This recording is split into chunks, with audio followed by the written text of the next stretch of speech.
ममता बनर्जी को सीधा इस्तीफा देना चाहिए क्योंकि ये माहौल हो चुका है और पश्चिम बंगाल में तुरंत राष्ट्रपति शासन लगना चाहिए। डीएसपी लगा देते हो, इतना बैरिकेटिंग, 7 रास्ते बंद कर देते हो, 1000 लोग जाके हॉस्पिटल तोड़ देते हैं, वहां से एविडेंस खत्म कर रहे हैं, वहां तुम्हारी पुलिस चूड़ियां पहन के खड़ी रहती है। आप सरकार में हो या फिर गुंडागर्दी करना चाहते हो? ये गुंडागर्दी की सरकार है, मैं साफ बोलना चाहता हूँ। अब रोहिंग्या अभी देखना बहुत जल्दी ये होने वाला है कि बहुत सारे लोग हिंदू धर्म से मुस्लिम में कन्वर्ट होंगे। कौन है? यही गलती आपकी लड़की के साथ में कोई लड़का कर दे तो मुलायम सिंह यादव, अखिलेश यादव का फिर भी यही बात बोलेंगे। आज उन्हीं का शहजादा, आज उसके हाथ में एजेंडा दिया जाता है कि भैया ऐसा है, जातिवाद जनगणना करा लो, तो उस बात को लेके बोला है कि तो कह रहे हैं जाति जनगणना होकर रहेगी, कोई रोक नहीं सकता, कोई ताकत नहीं रोक। हाँ तो कैसे होगी? प्रधानमंत्री तू है भाई, प्रधानमंत्री तो तुम एलओपी है, विपक्ष के नेता हैं। एलओपी हो तुम्हारा, कर्नाटक में है जो जनगणना कराई उसको सार्वजनिक कर दो ना, उसको नहीं कर रहे हो तुम सार्वजनिक। जो बिहार में तुमने जनगणना कराई, इतना पैसा लगा, उसका क्या हुआ?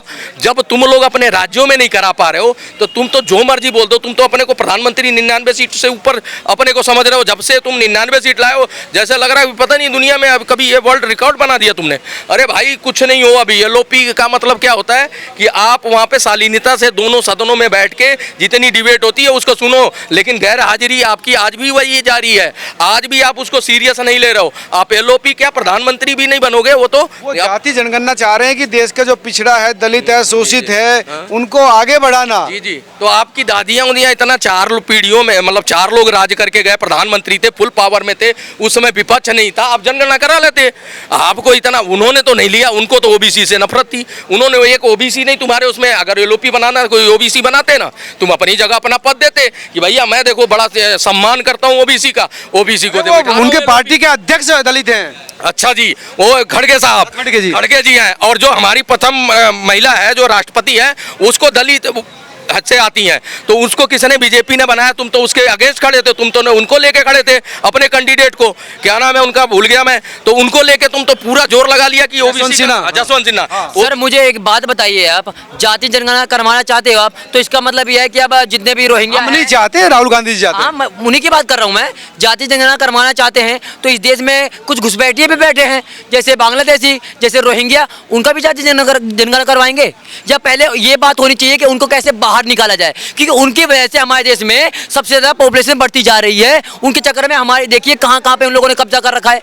आप उनकी वजह से कितने सारे दंगे होते हैं, इसके बारे में कभी राहुल गांधी ने बोला? राहुल गांधी जी के पास फालतू काम बहुत सारा है, हमेशा फालतू काम कराते हैं। पार्लियामेंट में जब भी खड़े होते हैं क्या कहते हैं वो, हिंदू हिंसक है, बजरंग को बैन करो, आरएसएस को बैन करो। कभी भी वो ये बात नहीं बोलते कि ऐसा क्या कहते हैं उसको, बांग्लादेश हिंदू मुस्लिम फैलाती है ना आरएसएस। बात बोली, रोहिंग्या जो देश में आ रहे हैं, जो अब रोहिंग्या अभी देखना बहुत जल्दी ये होने वाला है कि बहुत सारे लोग हिंदू धर्म से मुस्लिम में कन्वर्ट होंगे। कौन है? जो 2014 में दस्तावेज हिंदू का लेके इंटर करा है इस देश के अंदर, उन्होंने हिंदू दस्तावेज, जो 2000 रुपए लेके उसका आधार कार्ड बना देता है, जो 2000 लेके उसका राशन कार्ड बना देता है, जो 2000 लेके उसके मकान का बना देता है। आपको बताऊं, उसके लिए कानून की मांग करें राहुल गांधी कि कठोर कानून बनाओ, जो उसका साथ देता है उसको डबल सजा होनी चाहिए 20 साल की, और जो यहाँ के रोहिंग्या हैं जो घुसपैठिया उनकी 10 साल की सजा होनी चाहिए। और दूसरा, जगह जगह बोर्ड लगवा देना चाहिए कि भैया घुसपैठिया के जो सहायता करता है, जो उसको मदद करता है, उसका जुर्माना डबल। एक बात बताइए, ये जो राहुल गांधी जी जाति जनगणना करवाना चाहते हैं, इसका बेनिफिट क्या है? कोई बेनिफिट है इसका? कह रहे हैं कि इससे पिछड़े को आगे बढ़ाएंगे हम। पिछले को आगे बढ़ाने की बात आप करें तो 65 साल के झक मारा रहे थे आप, उससे पहले काम नहीं हो पा रहा था। अब जाति जनगणना पहले नहीं करवा पाते, और जाति जनगणना में अगर आप करवाओगे तो ये भी करवा लेना कि कौन अमीर है कौन गरीब है। जो गरीब होगा उसको 10-10 लाख रुपए भी बांट देना। कैसे पड़ेगा?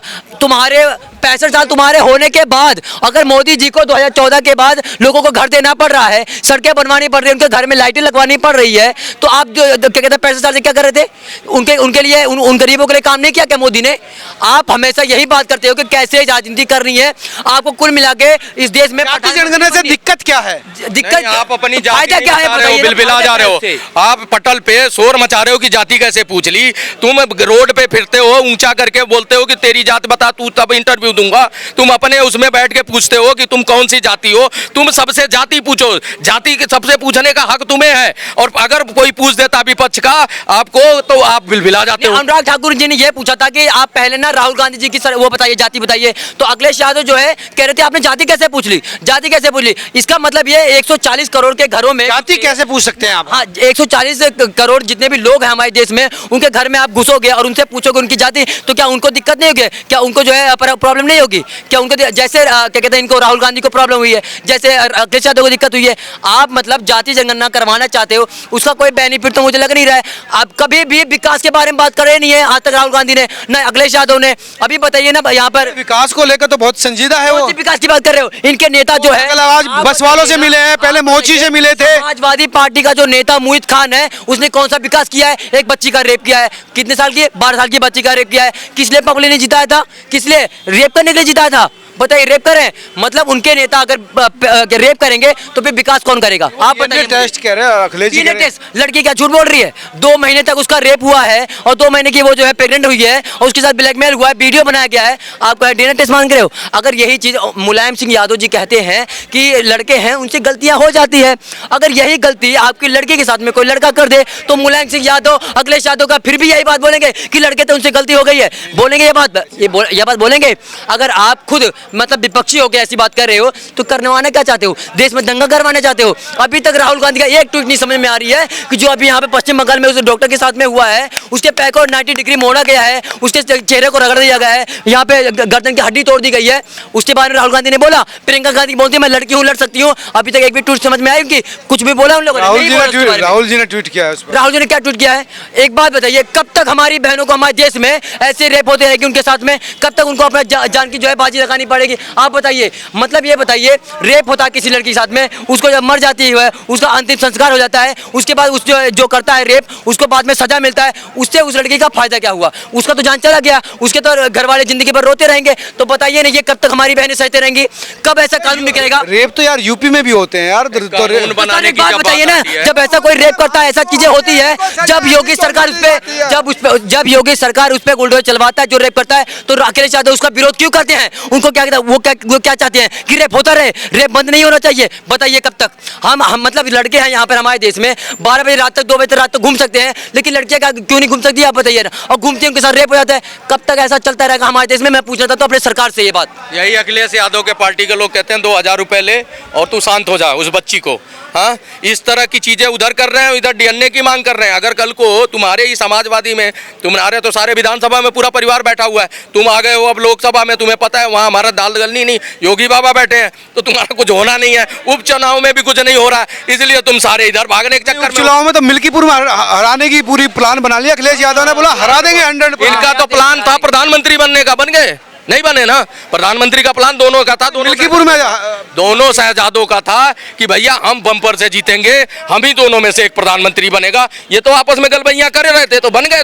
तुम प्लान बनाते रहो, दिन में सपने देखते रहो, हक है तुम्हारा, देख के पब्लिक को बहलाते रहो। ऐसा है, अब पब्लिक झांसे में नहीं आने वाली। और जो तुम करते हो ना, वो सारी क्रियाकृत अब जो है सोशल मीडिया पे लोग करने लगे। अब नेशनल चैनल से लोग हट चुके हैं, अब सोशल मीडिया पे पता है सबको, जन जन को। राहुल गांधी जी इंडी गठबंधन किससे बनाते हैं? ममता बनर्जी से, अखिलेश यादव से, और खुद भी बनते हैं। अब इनके पार्टी में कितने करप्टेड लोग हैं? अभी इनके 2 नेता ने रेप किया है। ममता बनर्जी के उनके क्षेत्र में देख लीजिए, आज एक डॉक्टर का रेप हो गया। आज छात्र वहां पर अगर आंदोलन कर रहा है तो उनके ऊपर क्या हो रहा है? बैरिकेड 10-10 फुट के लिए लगाया जा रहा है, उस पर ग्रीसिंग करवाई जा रही है, आंसू गोले भिजवाए जा रहे हैं और उसका क्या कहते हैं पानी फिकवाया जा रहा है। मतलब छात्र हैं, खुद कह रही है कि 10 दिन में मैं फांसी देना चाहती हूँ। फांसी देना चाहती हो तो अपने खिलाफ क्यों फिर मोमबत्ती लेके निकली हो बाहर? आप बताइए, सिटिंग सेम होके बाहर आंदोलन क्यों कर रही हो? क्या जरूरत है? लड़कियों को न्याय देने की बात कीजिए ना, बाहर क्यों निकल रहे हो आप बताइए ना, छात्रों साथ में ऐसा क्यों किया जा रहा है? आप सरकार में हो या फिर गुंडागर्दी करना चाहते हो? ये गुंडागर्दी की सरकार है, मैं साफ बोलना चाहता हूँ। ममता बनर्जी को सीधा इस्तीफा देना चाहिए, क्योंकि ये माहौल हो चुका है और पश्चिम बंगाल में तुरंत राष्ट्रपति शासन लगना चाहिए,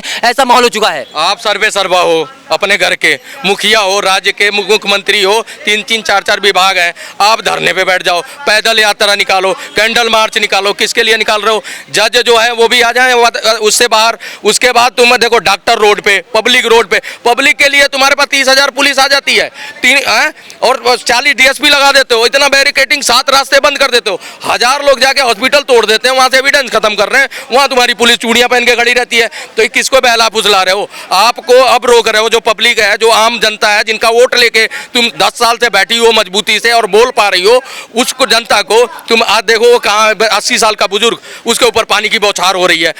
तुम इस तरह की हरकतें अब कर रही हो। राष्ट्रपति शासन पता नहीं क्यों नहीं, जबकि राष्ट्रपति ने चिट्ठी लिखी है और ये बिल बिला के बाहर आए हैं ट्विटर, जो मुखबंद था जिनके विपक्ष के, अब ये बोलने लगे हैं उनकी चिट्ठी पे, और उस पे नहीं बोल रहे हैं। जो इतना बड़ा कर्म कांड हो उस पे कोई नहीं बोल रहा विपक्ष का। तो ये सेलेक्टिव राजनीति करते हैं, ये तो अपनी घर की दुकान चला रहे हैं।